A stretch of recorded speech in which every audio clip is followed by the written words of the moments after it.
Nikahu, martesa dhe dispozitat e tij, pjesa e dytë. Pejgamberi a.s. thot: nuk ka martesë pa pëlqimin e veliut dhe pa dëshminë e dy dëshmitarëve të drejtë. Po ashtu pejgamberi a.s. thot: çdo grua që martohet pa lejen e veliut përgjegjësit, nikahu i saj është i kotë, nikahu i saj është i kotë, nikahu i saj është i kotë, e përsëritje 3 herë. Martesa pëlqejet që të publikohet dhe njerëzit të njoftohen.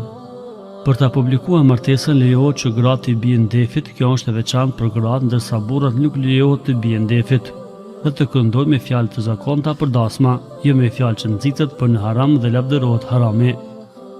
Pejgamberi a.s. thot: publikojeni martesën. Me një hadith tjetër, pejgamberi a.s. thot: dallimi në mes halalit dhe haramit në nikah është rënja def dhe publikimi i martesës. Për gruan që martohet, Islami e caktoi të jepet mehri, dhurata e kurorëzimit. Mehri është një nga dukuritë e fisnikërisë dhe nderit që Islami i ia bëri gruas. Mehri është e drejta e saj që ajo meriton plotësisht me kryerjen e akt nikahut.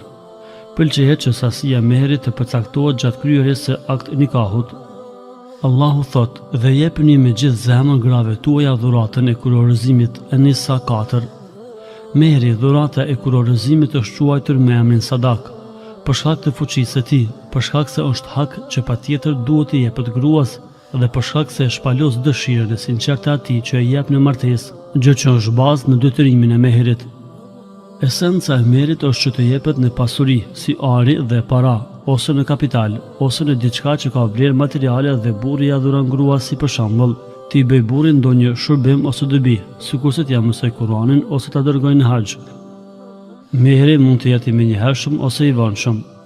Lejohet që gruaja për meher të kërkojë diçka tjetër nga ajo që u përmend më lart, si të kërkojë që burri ta pranojë Islamin nëse gruaja është muslimane dhe burri që kërkon nuk është musliman, ose të kërkojë që burri të kërkojë dije ose të mësoj Kur'anin përmendesh tërësisht ose pjesërisht, të ngjashme me to.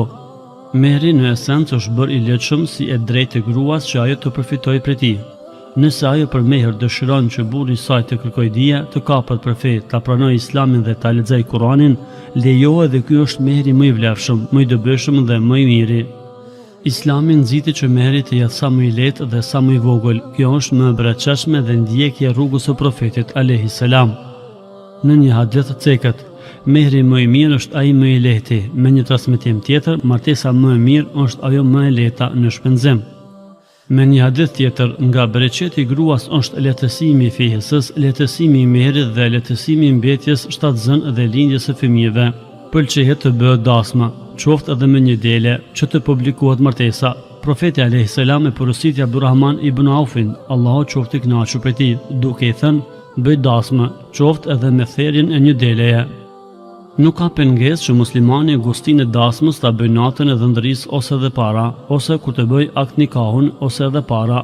Çështja është e tillë që në të ka hapësirë të veprohet gjërësisht, edhe pse më mirë është të veprohet sipas traditës së vendit ku jeton. Përgjigjja e ftesës dhe prezenca në dasmë është detyrim. Kush nuk dëshiron për të ngrënë ushqim, bën dua për vëllar musliman dhe largohet nga dasma. Kush ftohet në dasmë dhe në të ka mëkate si alkool dhe ka mundësi të largojë të keqen për aty, pa probleme dhe çrregullime, e ka për detyrë të shkojë dhe të largojë të keqen, e nëse nuk ka mundësi atëherë nuk prezanton në dasmë. E nëse nuk ka dienisë në dasmë, ka mëkate dhe këtë kupton vetëm pasi të arrijë në vend, e ka për detyrë të largojë mëkatin, nëse mundet, e nëse jo atëherë largohet prej aty. Pëlqehet për të përsamartuar të bëhet dua, duke thënë: Allahu ju bekoft ju dhe pasardhësit tuaj, si dhe ju bashkoft ju të dy në të mirë.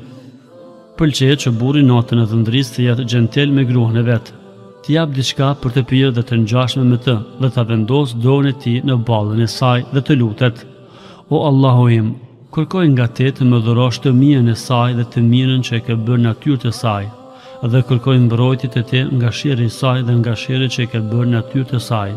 Nëse pastaj i falin bashkërisht 2 rekate, nuk ka pengesë, sepse përcillen nga disa të parë tanë të mirë që kanë vepruar kësaj. Kur t'i afrohet gruas për marrëdhënie intime, thot: me emrin e Allahut, o Allahu im, na e largo djallin për neve dhe prej asaj që do na furnizosh me të. Muslimani kur t'i afrohet gruas për marrëdhënie, llogarit në shpërblimin e Allahut dhe e bën jetën që gruas t'i jap hakun e saj, ta mbrojë nderin e saj dhe të tij.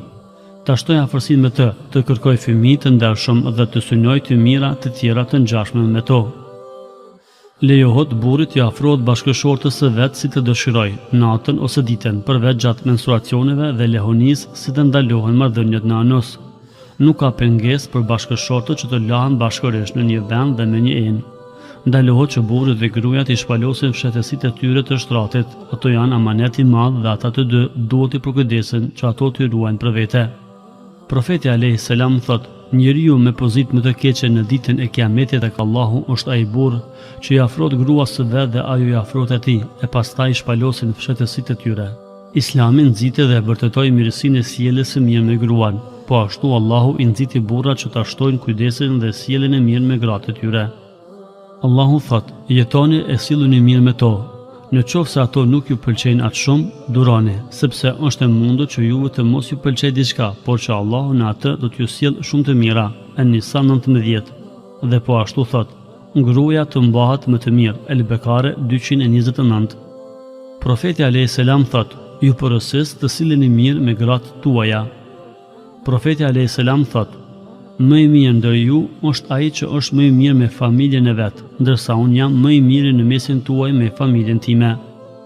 Sjellja e mirë me gruan e përfshin sjelljen e mirë me fjalë dhe me vepra, duke filluar nga shoqërimi i mirë, shprehja e ndjenjave me fjalë dhe me dhurata, paraqitja dashurisë dhe respektit, të qenë gentil dhe me mirë me të, mos dëmtimi i saj, të qenë bamirës me të, sjellja mirë, butësia, përkujdesja për ndjenjat e saj, ngushëllimi i saj, durimi gjatë gabimeve të saj, futja e gëzimit në shpirtin e saj, zbukurimi për të, dhënia të drejtave të saj me tolerancë dhe lehtësime, jo me kokëfortësi dhe vështirësi.